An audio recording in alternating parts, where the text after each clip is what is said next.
sur l'utilisation par le gouvernement du Sénégal de mécanismes financiers de type TRS, sur la proposition de résolution sur les irrégularités alléguées dans la passation et l'exécution des marchés du programme Un étudiant, un ordinateur, sur les abandons de recettes et la gestion des exonérations fiscales, et enfin sur les conditions de délivrance et de renouvellement des licences de pêche. Voilà les points qui feront l'objet d'un examen lors de cette session extraordinaire. Les autres points feront l'objet de programmation dans les sessions extraordinaires à venir s'il en est, ou à défaut lors de la session extraordinaire à venir. Je rappelle que les propositions de loi numéro 33-2026 et 34-2026,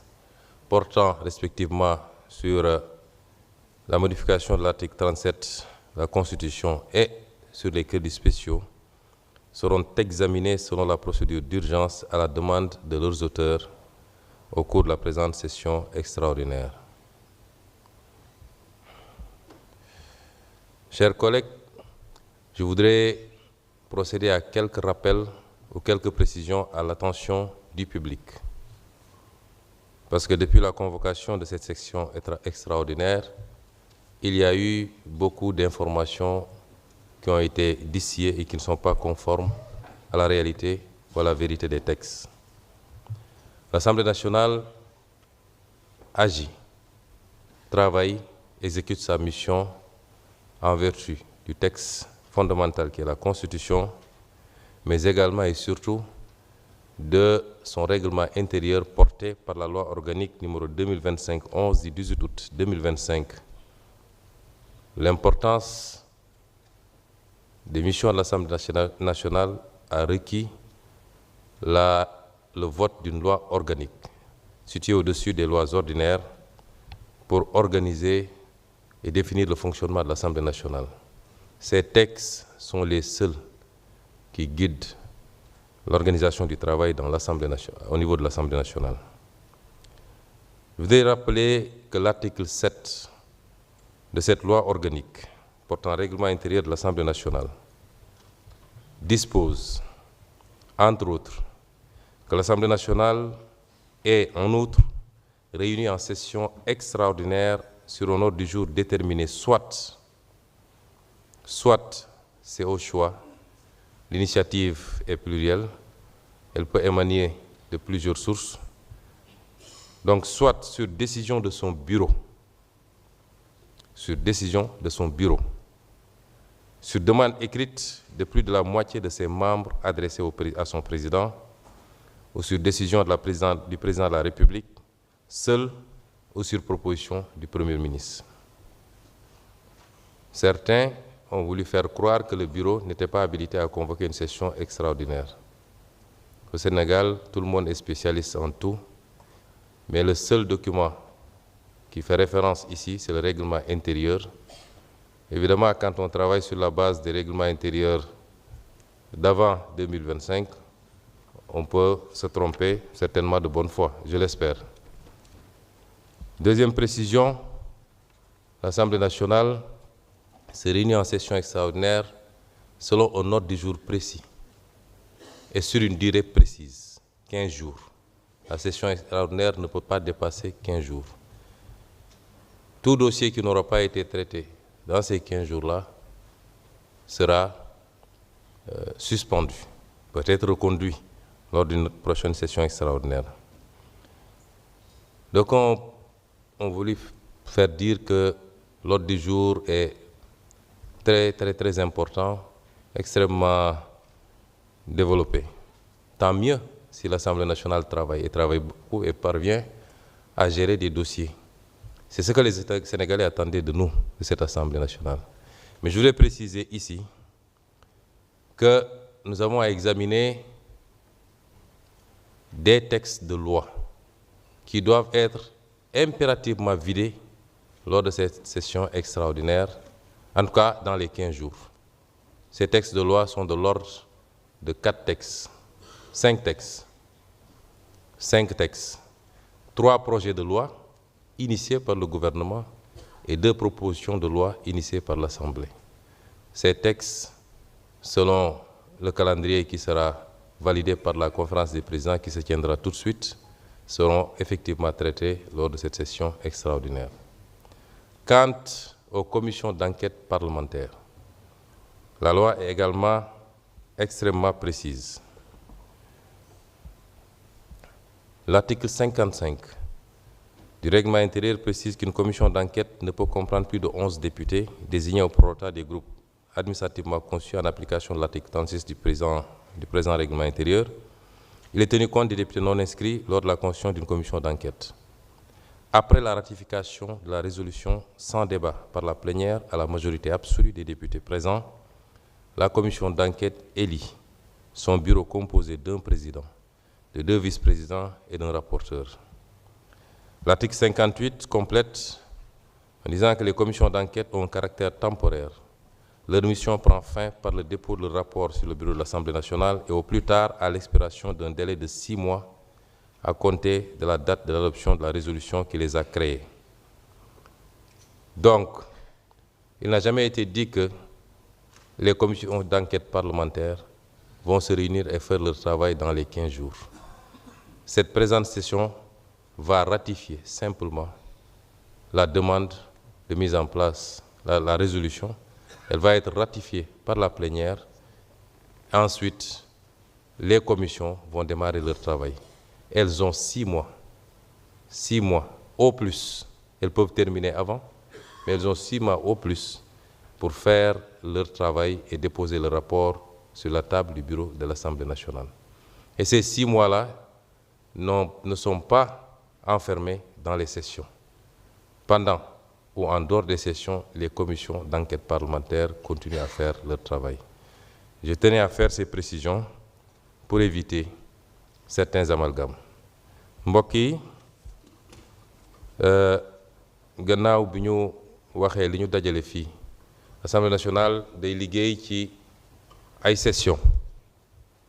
yi nag benn session ordinaire la unique ci at bi boo xam ne dan ko faral di ubbi ci weeru octobre mu dem ba fin weeru juin. waaye yoon dafa ne boo génnee loolu assemblée mun na woote ay session extraordinaire yooyu nag mënul weesu fukki fan ak juróom. assemblée war cee liggéey li muy liggéey, commission yi daje liggéey, plénière yi liggéey, bureau bi liggéey, conférence des présidents liggéey. ci fukki fan ak juróom yooyu lañu tëral ci bureau ba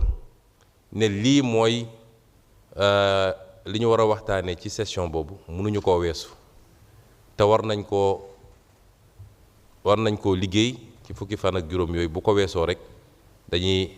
arrêté liggéey bi. am na nag ñu wax ni bureau assemblée nationale mënul convoquer session extraordinaire. loolu njuumte la. xam naa ni ñoom dañoo nekk ci texte yi nga xam ne moo doon atte doxalinu assemblée nationale balaa règlement intérieur bu bees bi. ma la ni ñaan ñu dellu xool règlement intérieur bi ndax boroom xam-xam boo demee baroo wax askan yëpp di la déglu war nga xool texte yi au moins. yooyu texte nag assemblée bii 2025 mooy at wi ñu weesu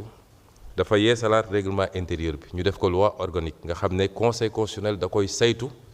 doog a ne est-ce que règlement intérieur bi dëppoo naag constitution am déet. loolu jaar nañ ci ba conseil constitutionnel li ñu bind ci règlement intérieur bi baax na lam ca waroon génne na ko ci. règlement intérieur boobu nag moo wax ni session extraordinaire bureau assemblée mun na ko convoquer moom sax moo jiitu. waaye tamit ay député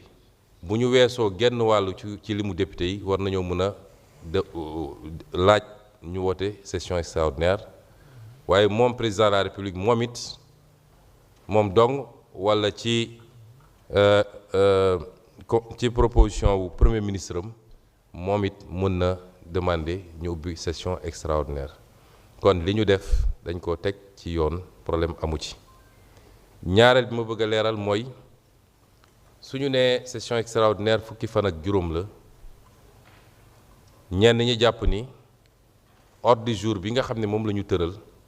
dafa bëri lool te duñ ko mën a def dama naan ndokk ñu ngi sant yàlla parce que loolu la Sénégalais yi bëggoon mooy assemblée nationale buy liggéey bu ñu sanoon sax na liggéey 12 mois sur 12 vacances parlementaires ak leneen booy représenté askan wi waroo am jot bu bëri pour noppalu kon bu assemblée bii ne man damaa bëgg a liggéey wax dëgg yàlla dañ ko war a wax gàcce gàllaama waaye nit warul taxaw naan li mu assemblée bi li mu bëgg a liggéey dafa bëri bu assemblée bi liggéeyul ñu ne assemblée baa ngay nelaw kon li ñu fi dëxëñ yépp ci session extraordinaire bi lu ñu mën a def la te dinañ ko def ba mu mat sëkk incha allah ndax ñaar a ko waral bu ci njëkk mooy bu dee li nga xam ne mënul génn ci fukki fan ak juróom yi juróomi loi la ci juróomi loi yi ñett yi gouvernement moo ko proposé ñu jàpp ni am na ci yoo xam ne mën na am jàmp na code du travail code de sécurité sociale dañ ko andi woon fii ci assemblée mu am lënt-lënt bu ci nekk ñëw nañu ba plénière ñu ne nañ ko delloo ba ñu ne nañ ko delloo nag lañ ci jublu woon mooy nañu may gouvernement bi ak syndicat yi ñu waxtaanaat amaana dinañu juboo bu ko defee ñu moytu yenn jafe-jafe yi kon yooyu dañ koy delloo si rek lu gaaw lay doon bu soobee yàlla mu des nag benn bi nga xam ni dugal nañ ko muy la loi sur les infrastructures critiques ndax ñépp a ngi wax cybersécurité am nañ fi ay attaques yu bari attaqué nañ fi suñu DAF bi nga xam ne moo yor suñuy carte d'identité ak suñu fichier électoral attaqué nañ fi impôt domaine nga xam ne moo yor kopparu réew mi daanaka wala kenn ci ko yor kon bu gouvernement bi andee loi bu mel noonu jàpp naa ni ñun waruñoo xaar lu yàgg sax nañ ko gaaw jàllale loolu tax ma proposé woon bureau bi ñu dugal ko wote ko mu des nag ñaari proposition de loi yi nga xam ne ay député ñoo ko porté benn bi jëm ci article 37 de la constitution ci déclaration de patrimoine beneen bi dem ci li ñuy wax les crédits spéciaux lii mooy juróomi texte yoo xam ne mooy farata ci session bi la ca des nag commission d'enquête parlementaire ki koy proposé day ñëw proposé ko groupe parlementaire yi ñoo koy proposé am na ci commission yi juróom benn commission d'enquête parlementaire am na ci juróom yoo xam ne groupe parlementaire majoritaire Pastef moo ko proposé am na ci benn boo xam ne groupe parlementaire Takku Wallu moo ko proposé bureau bi examiner ko parce que bureau bi recevabilité bi lay examiner mooy est-ce que charte yi mat na bi mu ko examiner ba pare ñu ne c'est recevable ma bind ministre de la justice parce que loolu la yoon wax li sax ñuy bind ministre de la justice mooy dañu koy may fukki fan ak juróom pour mu wax ñu est-ce que commission d'enquête parlementaire yooyu amul ay dossier judiciaire yu ñu ci ubbi ba pare est-ce que yoon justice ubbiwu ci dossier ba noppi parce que yoon dafa ne assemblée mënul def commission d'enquête parlementaire ci dossier boo xam ne justice mu ngi koy càmbar moo tax ñu ne da ngay président assemblée day bind ministre de la justice bi ma ko defee ministre de la justice tontu na ma semaine passée ne amu ci benn problème ci juróom benn yi gisu ci benn boo xam ne am na dossier justice benn la wax ci biir ndax daf ci am boo xam ne mi ngi porter sur les lotissements en matière foncière lotissement yi nag bëri na waaye benn la ci wax ni gis na ni am na enquête bu ci ne mooy bi nga xam ne mooy lotissement yi wër aéroport bi Eogène 1 et 2 hangar Pèlerin Beowa waaye yeneen yépp ci littoral bi ci Guédiawaye ak Malika ba ca Ndar nee na amul dossier judiciaire bu ci nekk ci gannaaw gi bindaat naa ko sax ne ko nag dañoo bëgg un peu plus de précision parce que wax rek ni parquet financier nee na fii am na enquête te joxuñu benn firnde li ñu gënaloon mooy nga jox ñu firnde boo ne ni enquête am na fi kon benn boobu rek la waaye yeneen yépp ministère de la justice nee na def na circulaire ci parquet yépp nee nañu amuñu dossier judiciaire en cours kon assemblée day jublu ci liggéey bi nag bu ñu weesoo loolu ci session extraordinaire bi lenn rek la ñuy def mooy ratifier du session extraordinaire du ci fukki fan ak juróom yi la ñuy traité enquête parlementaire yi yoon dafa ne assemblée bu ñu ratifié à partir de date bi ñu ratifié bu dee dañu convoqué plénière suba pour ratifier les commissions d'enquête parlementaire assemblée loolu rek lay def wala plénière bi la ca des membre commission bu nekk dina am gën saa bëri fukki membre ak benn ñoom ñooy dem daje daal di choisir kii war a doon président bi kii war a doon lii kii war a doon laa ñu jublu ci liggéey bi yoon may leen gën saa gudd juróom benn weer 6 mois